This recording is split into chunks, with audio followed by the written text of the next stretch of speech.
이제 막 사회생활을 시작하는 여러분, 첫 월급의 설렘은 잠시, 곧 냉정한 현실에 부딪히게 될 겁니다.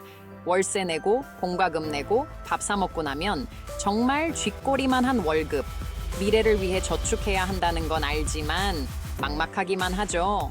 하지만 여러분, 바로 지금이 재테크를 시작해야 할 때입니다. 2024년 현재 한국 경제는 저성장, 고물가, 고금리 시대에 진입했습니다. 은행 이자는 물가 상승률을 따라가지 못하고 부동산 시장은 얼어붙었습니다. 예전처럼 가만히 돈을 모아서는 미래를 준비하기 어려워진 거죠. 재테크는 단순히 돈을 불리는 기술이 아닙니다. 여러분의 미래를 준비하고 경제적 자유를 얻기 위한 필수 생존 전략입니다. 사회 초년생 때부터 재테크를 시작하면 장기적인 관점에서 더 큰 수익을 얻을 수 있고 예상치 못한 경제적 위험에도 대비할 수 있습니다. 지금 당장 여유 자금이 많지 않더라도 괜찮습니다. 천리 길도 한 걸음부터 작은 금액이라도 꾸준히 투자하고 관리하는 습관을 만드는 것이 중요합니다. 앞으로 이어질 사회 초년생을 위한 재테크 입문 가이드를 통해 여러분만의 성공적인 재테크 전략을 세워보세요. 재테크의 첫걸음은 바로 계획적인 예산 관리입니다. 매달 어디에 얼마나 돈을 쓰는지 정확하게 파악하고 불필요한 지출은 과감하게 줄여야 합니다. 가장 먼저 매달 고정적으로 나가는 지출을 파악해야 합니다. 월세, 공과금, 통신비, 교통비 등이 여기에 속하죠. 고정 지출은 줄이기 쉽지 않지만 통신 요금제를 바꾸거나 대중교통을 이용하는 등 조금만 노력하면 절약할 수 있는 부분들이 분명히 있습니다. 다음은 변동 지출 관리입니다. 식비, 여가비, 쇼핑 등이 변동 지출에 속하는데 충동적인 소비를 줄이고 계획적인 소비 습관을 들이는 것이 중요합니다. 요즘에는 스마트폰 가계부 어플, 인터넷 은행의 소비 분석 서비스 등을 활용하면 손쉽게 수입과 지출을 관리할 수 있습니다. 자신에게 맞는 방법으로 예산을 계획하고 지출을 통제하는 습관, 지금 바로 시작해보세요. 계획적인 예산 관리를 통해 여유 자금을 마련했다면 이제 본격적으로 저축을 시작해볼까요? 목표 없이 무작정 저축하는 것보다 단기, 중장기 목표를 설정하고 목표 금액과 기간을 정하는 것이 좋습니다. 단기 목표는 1년 이내에 달성 가능한 목표, 예를 들어 여행 경비 마련, 최신형 스마트폰 구입 등 비교적 적은 금액을 모으는 것입니다. 반면 중장기 목표는 3년 이상 장기간에 걸쳐 달성하고자 하는 목표로 주택 구매 자금 마련, 결혼 자금 마련 등 큰 금액을 모으는 것을 의미합니다. 목표를 설정했다면 매월 일정 금액을 저축하는 습관을 들이는 것이 중요합니다. 처음에는 커피 한 잔 값이라도 좋습니다. 꾸준히 저축하는 습관을 만드는 것이 무엇보다 중요합니다. 급여 통장에서 자동 이체를 설정하거나 풍차 돌리기와 같은 재테크 방법을 활용하는 것도 좋은 방법입니다. 저축은 미래를 위한 가장 확실한 투자입니다. 티끌 모아 태산이라는 말처럼 작은 금액이라도 꾸준히 모으면 여러분이 원하는 목돈을 마련할 수 있습니다. 이제 저축할 돈을 모았다면 어떤 금융상품에 투자해야 할지 고민해야겠죠?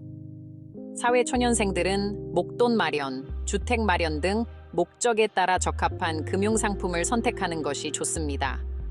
먼저 목돈 마련을 위한 단기 상품으로는 예금과 적금이 있습니다. 예금은 목돈을 한 번에 맡기고 이자를 받는 상품이고 적금은 매월 일정 금액을 납입하여 만기 시 목돈을 마련하는 상품입니다.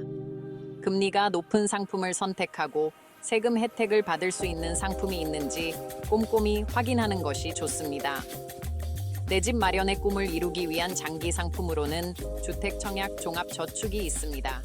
주택청약 종합저축은 매월 일정 금액을 납입하고 일정 기간이 지나면 주택청약 자격을 얻을 수 있는 상품입니다.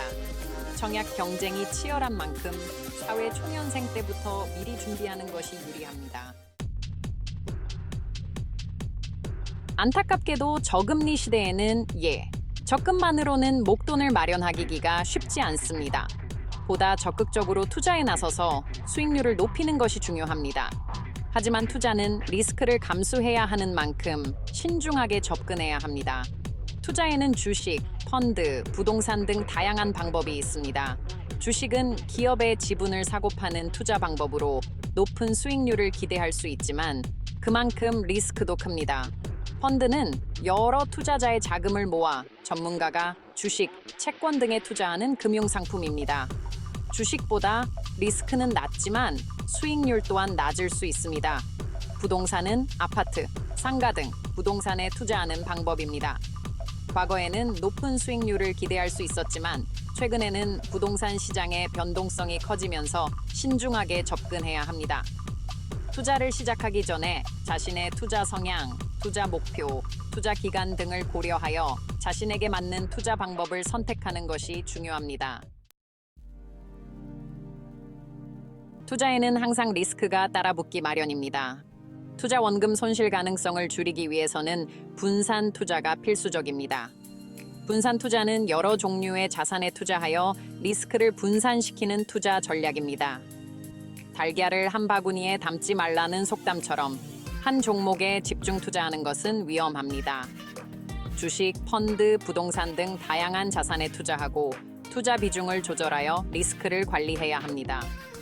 분산 투자는 투자 기간, 투자 목표, 투자 성향에 따라 다르게 구성해야 합니다.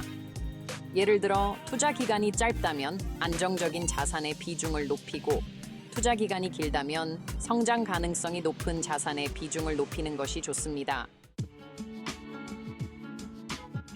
투자 경험이 부족하거나 어떤 상품에 투자해야 할지 고민된다면 전문가의 도움을 받는 것도 좋은 방법입니다. 은행, 증권사 등 금융기관을 방문하여 재무 상담을 받거나 자산 관리 서비스를 이용할 수 있습니다. 재무 상담은 전문가가 개인의 재무 상황, 투자 목표 등을 고려하여 맞춤형 투자 전략을 제시해주는 서비스입니다. 자산 관리 서비스는 전문가가 고객의 자산을 대신 운용해주는 서비스입니다. 하지만 전문가의 도움을 받는다고 해서 모든 투자가 성공하는 것은 아닙니다. 투자는 결국 본인의 책임이라는 점을 명심하고 전문가의 의견을 참고하여 스스로 판단하고 결정해야 합니다. 다른 사람들은 어떻게 재테크를 하고 있는지 성공 사례를 참고하는 것도 도움이 됩니다. 책, 인터넷, 유튜브 등 다양한 매체를 통해 재테크 정보를 얻을 수 있습니다. 하지만 모든 성공 사례가 자신에게 적용되는 것은 아닙니다. 투자 환경, 개인의 상황 등에 따라 투자 결과는 달라질 수 있다는 점을 유의해야 합니다. 성공 사례를 통해 투자 노하우, 시장 분석 방법 등을 배우고 자신에게 맞는 투자 전략을 세우는 것이 중요합니다. 또한 투자에는 정답이 없다는 것을 인지하고 끊임없이 배우고 노력해야 합니다. 투자는 단기간에 큰 돈을 벌 수 있는 방법이 아닙니다. 조급한 마음을 버리고 장기적인 관점에서 꾸준히 투자하는 것이 중요합니다. 주식시장은 항상 변동하기 때문에 단기적인 등락에 일희일비하지 않고 흔들리지 않는 투자 마인드를 유지해야 합니다. 투자에는 항상 리스크가 따른다는 것을 인지하고 감당할 수 있는 수준에서 투자해야 합니다. 욕심을 부리거나 조급하게 투자하면 큰 손실을 볼 수 있습니다. 성공적인 투자를 위해서는 인내심과 끈기가 필요합니다. 시장 상황을 꾸준히 주시하고 자신의 투자 전략을 점검하면서 장기적인 관점에서 투자해야 합니다. 사회 초년생 시절은 돈 관리 습관을 만들고 미래를 위한 투자를 시작하기에 가장 좋은 시기입니다.